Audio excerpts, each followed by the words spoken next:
بسم اللہ الرحمن الرحیم. In the name of Allah, the Beneficent, the Merciful. الحمدللہ رب العالمین والصلاة والسلام علی سید الانبیاء والمرسلین وعلى آلہ واصحابہ اجمعین، اما بعد، فقد قال اللہ تبارک وتعالی فی القرآن المجید والفرقان الحمید. اعوذ باللہ من الشیطان الرجیم، بسم اللہ الرحمن الرحیم. یا ایہا الذین آمنوا اوفوا بالعقود. وعن عبادة بن الصامت رضی اللہ تعالی عنہ قال قال رسول اللہ صلی اللہ علیہ وسلم: اضمنوا لی ستا من انفسکم اضمن لکم الجنہ، واصدقوا اذا حدثتم، وأوفوا إذا وعدتم، وأدوا إذا اؤتمنتم، واحفظوا فروجكم، وغضوا أبصاركم، وكفوا أيديكم. صدق الله العظيم وصدق رسوله النبي الكريم، ونحن على ذلك من الشاهدين والشاكرين.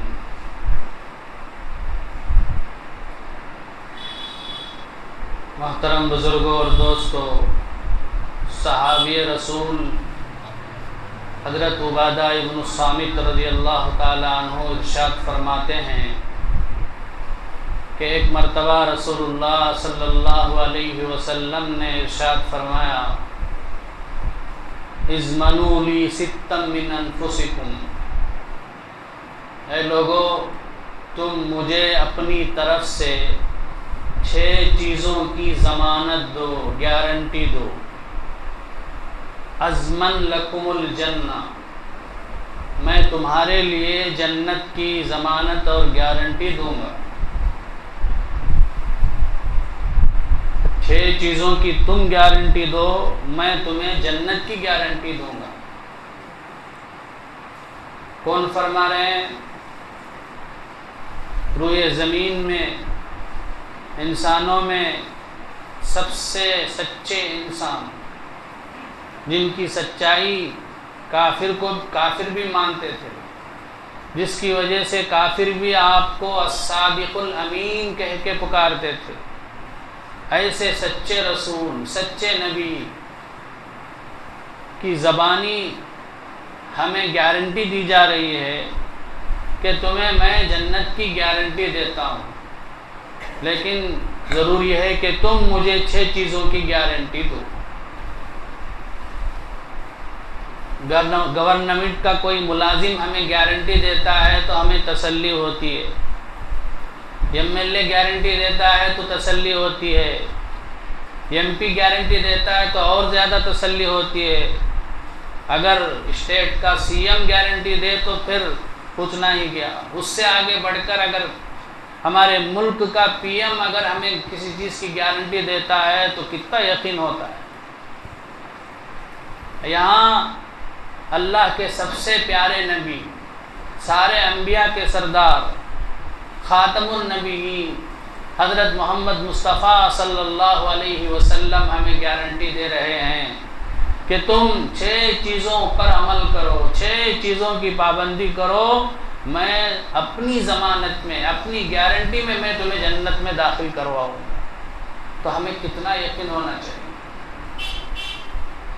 وہ 6 چیزیں کیا ہیں؟ آپ صلی اللہ علیہ وسلم نے فرمایا: اصدقوا اذا حدثتم، جب بھی تم بات کرو تو سچ بولو، جھوٹ نہ بولو. دوسری چیز وَأَوْفُوا اذا وعدتم، جب تم کسی سے کوئی وعدہ کرو تو وعدہ پورا کرو.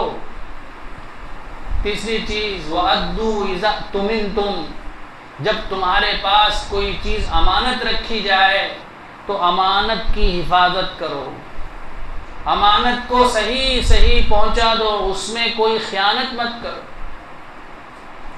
چوتھی چیز واحفظوا فروجکم، اپنی شرمگاہوں کی حفاظت کرو، اپنی نفسانی خواہش کو غلط جگہ میں مت پوری کرو، حلال جگہ میں پوری کرو، اپنی منکوحہ سے پوری کرو، غلط جگہ اپنی خواہش پوری مت کرو، بدکاری مت کرو، زنا مت کرو۔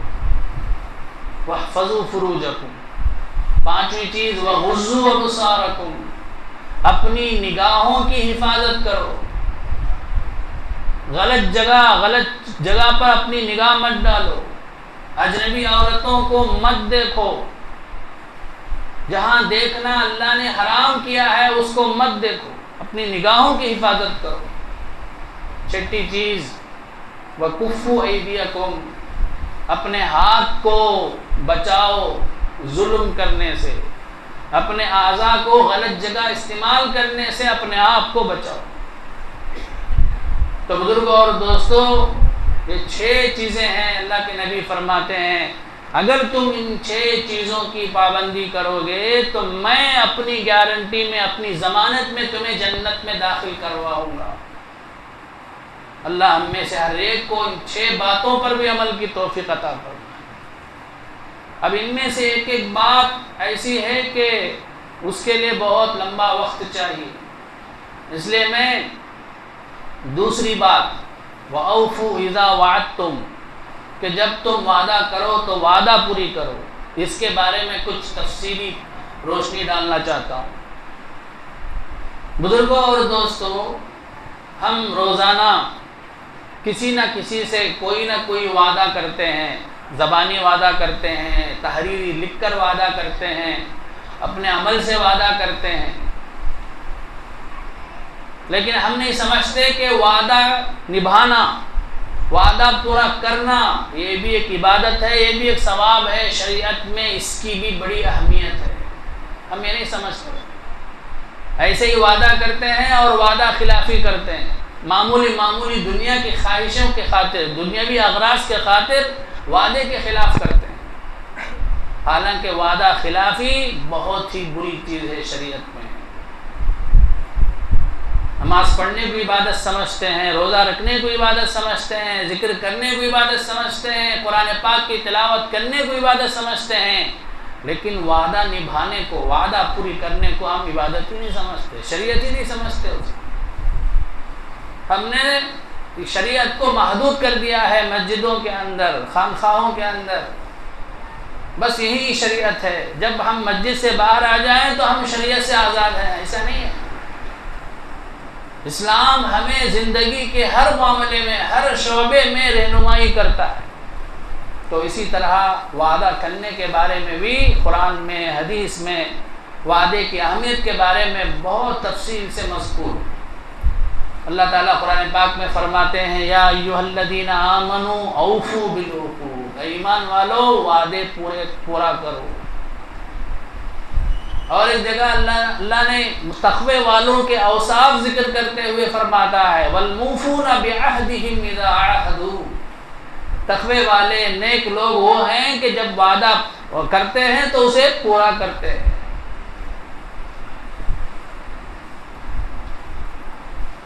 اور حدیث مشہور ہے، اللہ کے نبی نے فرمایا لا ایمان لمن لا امانت لا ولا دین لمن لا عہد لا، لا ایمان لمن لا امانت لا، جس کے اندر امانت کی حفاظت کی عادت نہیں ہے اس کے اندر ایمان نہیں ہے، اور جس کے اندر عہد اور وعدہ پورا کرنے کی عادت نہیں ہے اس کے اندر دین نہیں ہے، ولا دین لمن لا عہد لا۔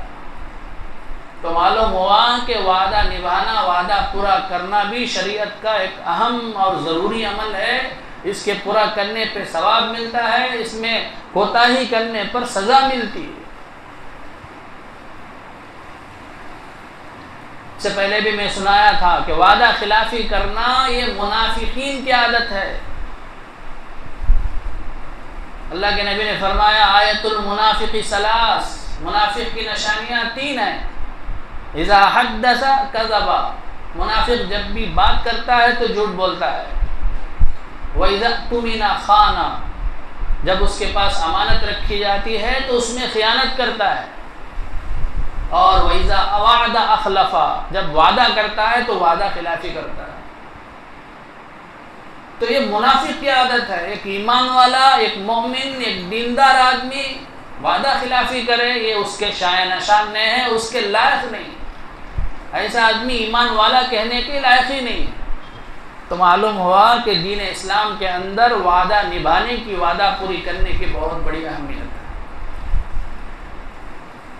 وعدے کئی طرح کے ہوتے ہیں۔ ایک وعدہ وہ ہے جو ہم سب نے عالم ارواح میں رب العالمین کے سامنے کیا۔ حدیث میں آتا ہے کہ اللہ کے نبی صلی اللہ علیہ وسلم نے فرمایا، عالم ارواح میں اللہ نے آدم علیہ السلام کی پیٹھ سے قیامت تک پیدا ہونے والے تمام انسانوں کی روحوں کو چونٹی کی شکل میں عالم ارواح میں جمع فرمایا، اور جمع کر کے پوچھا، الستُ بربکم، کیا میں تمہارا پالنے والا خدا نہیں ہوں؟ ہم سب نے جواب دیا، بلا، کیوں نہیں ہے اللہ، آپ ہی ہمارے رب ہیں، آپ ہی ہمارے پالنہار ہیں، آپ ہی ہمارے خدا ہیں، آپ ہی عبادت کے لائق ہیں، ہم آپ کے حکم ہی کو مانیں گے۔ تو ہم نے یہ وعدہ عالم ارواح میں اس وقت کیا جبکہ ہماری صرف روحیں تھیں۔ اسی وعدے کو یاد دلانے کے لیے اللہ تبارک و تعالی نے مختلف زمانے میں مختلف انبیاء کرام علیہم السلام کو دنیا میں بھیجا کہ تم جو وعدہ کر کے آئے عالم ارواح میں اللہ سے، اس وعدے کو پورا کرو۔ تو ایک وعدہ یہ ہے۔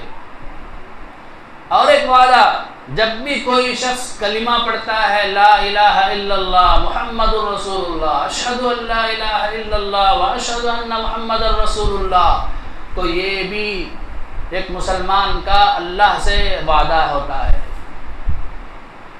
جب بھی کلمہ پڑھتا ہے تو گویا بندہ اللہ سے وعدہ کرتا ہے کہ اے اللہ تو ہی عبادت کے لائق ہے، تیرا حکم ہی سب سے میرے نزدیک بڑا ہے، تیرے حکم کے سامنے دنیا اور دنیا کی کوئی چیز کی کوئی اہمیت نہیں ہے، اور رسول اللہ صلی اللہ علیہ وسلم کا جو طریقہ ہے وہی طریقہ مجھے پسندیدہ ہے، اس کے علاوہ کوئی طریقے پہ میں نہیں چلوں گا، اسی میں 100% کامیابی ہے، اسی پہ اس پر چلنے ہی میں میری نجات ہے۔ گویا ہر کلمہ پڑھنے والا بندہ اللہ سے یہ وعدہ کرتا ہے کہ میں نبی کریم اللہ تعالیٰ کے اور رسول اللہ صلی اللہ علیہ وسلم کے ہر حکم کو مانوں۔ اگر کوئی مومن، اگر کوئی مسلمان وعدہ خلافی، اللہ کے حکم کو پورا نہیں کرتا، نبی کے حکم کو طریقے پہ نہیں چلتا، تو گویا وہ بھی وعدہ خلافی کرنے والا ہے۔ اور ایک وعدہ وہ ہے جو ایک بندہ دوسرے بندے سے کرتا ہے۔ بندے سے جو وعدے کرتے ہیں وہ بھی وعدہ ہے، اس کا بھی پورا کرنا ضروری ہے۔ مثال کے طور پر جس ملک میں ہم رہتے ہیں تو ہمارا اپنے ملک سے وعدہ ہوتا ہے، عہد ہوتا ہے کہ میں اس ملک کے قانون کی، دستور کی، قوانین کی حفاظت کروں گا۔ اگر وہ کوئی قانون ایسا ہے جو شریعت کے خلاف نہیں ہے تو اس کی پاسداری کرنا ہمارے ذمہ لازم ہے۔ مثال کے طور پر ٹرین میں جا رہے ہوتے ہیں تو اب ٹرین کا قانون یہ ہے کہ ٹکٹ لے کے سفر کریں۔ اگر ہم بغیر ٹکٹ کے سفر کرتے ہیں تو بزرگوں اور دوستوں، یہ اپنے ملک سے ہم نے قانون کے پورا کرنے کا وعدہ کیا ہے، اس کی خلاف ورزی ہے، اس کا بھی جواب دینا پڑے گا۔ گورنمنٹ کی بجلی استعمال کرتے ہیں، کرنٹ استعمال کرتے ہیں، اگر ہم چوری سے وائر لگا کے استعمال کر لیے، میٹر میں وہ حساب نہیں آتا تو یہ بھی چوری ہے، بجلی کی چوری، یہ بھی جو ہے وعدہ خلاف ہے۔ اپنے ملک کے وعدے کے ہم خلاف کر رہے ہیں، اپنے ملک سے ہم نے جو وعدہ کیا اس کے خلاف کر رہے ہیں۔ اسی طرح کبھی ویزا لے کے ایک ملک سے دوسرے ملک کو جاتے ہیں تو ویزا کا ایک وقت ہوتا ہے، 1 مہینہ، 2 مہینہ، 3 مہینہ، تو اتنے ہی دن وہاں رہنا ضروری ہے۔ اس سے زیادہ ہم اگر وہاں چوری چھپے رہیں تو یہ بھی ہم نے جو وعدہ کیا اس کے خلاف ورزی ہے۔ تو وعدہ مختلف طریقے سے ہوتا ہے، ہم سمجھتے ہی نہیں، یہ بھی ایک شریعت کا حکم ہے۔ اسی طرح سے نکاح سے پہلے منگنی ہوتی ہے، دو گھر والوں کی طرف سے بات چیت طے ہو جاتی ہے کہ ہم اپنا لڑکا جو ہے کا نکاح تمہاری لڑکی سے کریں گے، تو یہ بھی ایک وعدہ ہے، اب اس کا بھی نبھانا ضروری ہے۔ بغیر کسی وجہ کے، بغیر کسی عذر کے اگر ہم صرف دنیا کی خاطر اس سے اچھا رشتہ مل گیا، اس سے بھی اچھا جو ہے بڑا مالدار لڑکا مل گیا، اب اس کی وجہ سے لڑکی والے کیا کر دیے، پہلے رشتے کو ٹھکرا دیے، یہ بھی وعدہ خلاف ہے۔ اسی طرح سے نکاح جو ہوتا ہے وہ بھی لڑکا لڑکی کے درمیان میں ایک عہد ہوتا ہے کہ ہم زندگی بھر ایک دوسرے کا حق ادا کرتے ہوئے، شریعت کی پابندی کرتے ہوئے زندگی گزاریں گے، زندگی بسر کریں گے، گھر بسائیں گے۔ تو نکاح میں بھی ایک دوسرے کا وعدہ ہوتا ہے۔ تو بہرحال اسی طرح سے تجارت میں وعدہ ہوتا ہے کہ ہمارا مال آپ خرید لیں گے تو ہم 1 سال تک کے لیے گارنٹی دیتے ہیں، کوئی بھی خرابی ہو جائے تو ہم اسے سروس کریں گے، برابر کریں گے، تو یہ بھی ایک وعدہ ہے۔ اگر اس کے خلاف کریں گے تو وعدہ خلافی ہو جائے گا۔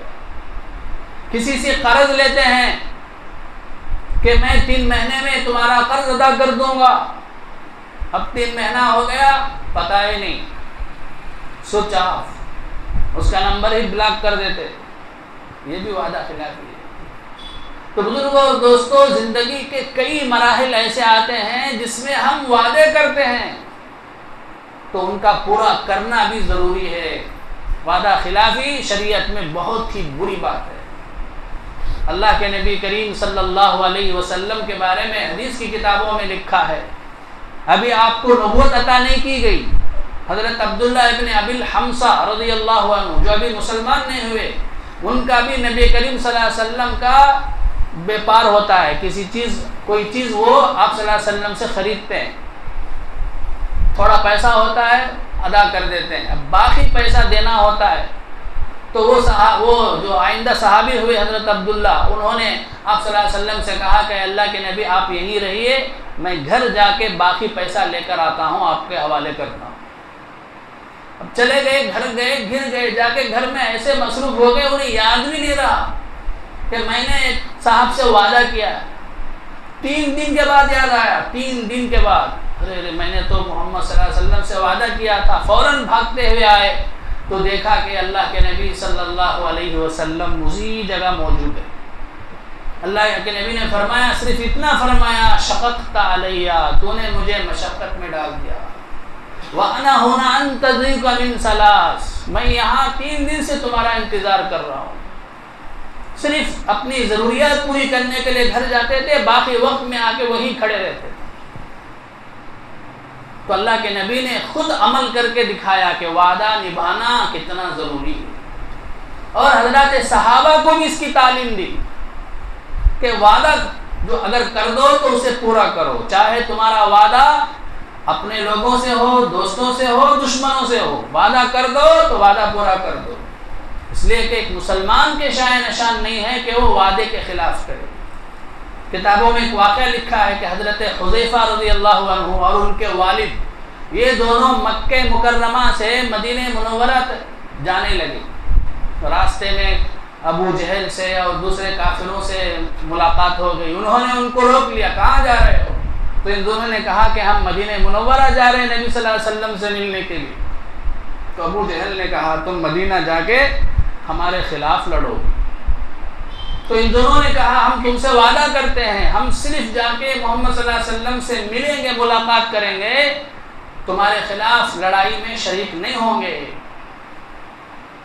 تو ابو جہل اور کافروں نے سمجھا مسلمان ہے، مسلمان وعدہ خلافی نہیں کرتا، اس یقین کی بنیاد پر انہوں نے ان دونوں کو چھوڑ دیا۔ اب یہ دونوں مدینہ منورہ گئے، وہاں جا کے نبی کریم صلی اللہ علیہ وسلم کو پورا واقعہ سنایا، پورا قصہ سنایا، اور نبی کریم صلی اللہ علیہ وسلم وہاں جنگ بدر کے لیے تیاری کر رہے تھے۔ تو یہ دونوں صحابی نے کہا کہ اللہ کے نبی، یہ اسلام اور کفر کے درمیان سب سے پہلی جنگ ہے، حق و باطل کے درمیان سب سے پہلی جنگ ہے، ہمیں اس کی شرکت سے محروم نہ فرمائیے، ہمیں بھی اجازت دیجیے۔ اور ہم نے جو وعدہ کیا تھا ابو جہل سے وہ تو زبردستی کا وعدہ تھا، گردن پر تلوار رکھ کر ہم سے وعدہ لیا گیا تھا، اسے پورا کرنا تو کوئی ضروری نہیں ہے۔ اللہ کے نبی نے فرمایا ہرگز نہیں، تم نے وعدہ کیا ہے تو وعدہ نبھانا تمہارا کام ہے۔ ایک مسلمان وعدہ خلافی کرے یہ ہو ہی نہیں سکتا، اس لیے تم ہرگز شرکت نہیں کر سکتے۔ اللہ کے نبی نے منع کرا دیا، روک دیا۔ تو اللہ کے نبی صلی اللہ علیہ وسلم خود بھی وعدہ پورا کرتے تھے، اپنے صحابہ کو بھی اس کی تربیت کراتے تھے، حتیٰ کہ چھوٹے بچپن کے زمانے ہی میں چھوٹے بچوں ہی کو اس کی جو ہے تربیت کراتے تھے۔ میں بار بار سناتا ہوں واقعہ، ایک صحابیہ عورت نے اپنے چھوٹے سے بچے کو اپنے قریب بلانے کے لیے ہاتھ میں کوئی چیز چھپا کر کہا کہ بیٹے ادھر آؤ میں تمہیں کچھ دوں گی۔ اب بچہ آ گیا، اللہ کے نبی نے اس صحابیہ سے پوچھا کیا تمہارا ارادہ تھا کہ جب وہ بچہ آئے گا تو تم کچھ دو گے یا تمہارے ہاتھ میں کچھ نہیں ہے؟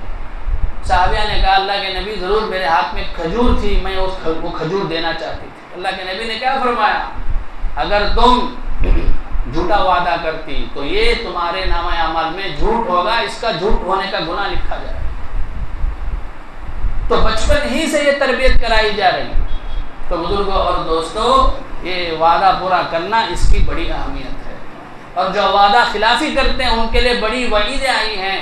اللہ کے نبی نے فرمایا لِكُلِّ غَادِرٍ لِوَاءٌ يَوْمَ الْقِيَامَةِ عِنْدَ رِزْقِهِ، جو بھی وعدہ خلافی کرے گا، وعدہ کر کے عہد کر کے توڑے گا، قیامت کے دن اس کے پیچھے کے حصے میں ایک جھنڈا گاڑا جائے گا جو اس بات کی علامت ہوگی کہ یہ عہد توڑنے والا ہے، وعدہ خلافی کرنے والا ہے۔ تو اس لیے ہم نے اس کو ایک کیا عبادت ہی نہیں سمجھا، شریعت کا ایک حکم ہی نہیں سمجھا۔ اب اس میں روز بروز جھوٹے وعدے کرتے ہیں اور وعدہ توڑتے ہیں۔ اللہ ہم میں سے ہر ایک کو جو ہے وعدہ خلافی کرنے سے بچائے، اور اللہ کے نبی کے اور اللہ کے ایک ایک حکم کی پابندی کرنے کی توفیق عطا فرمائے۔ آمین وآخر دعوانا الحمدللہ رب العالمین۔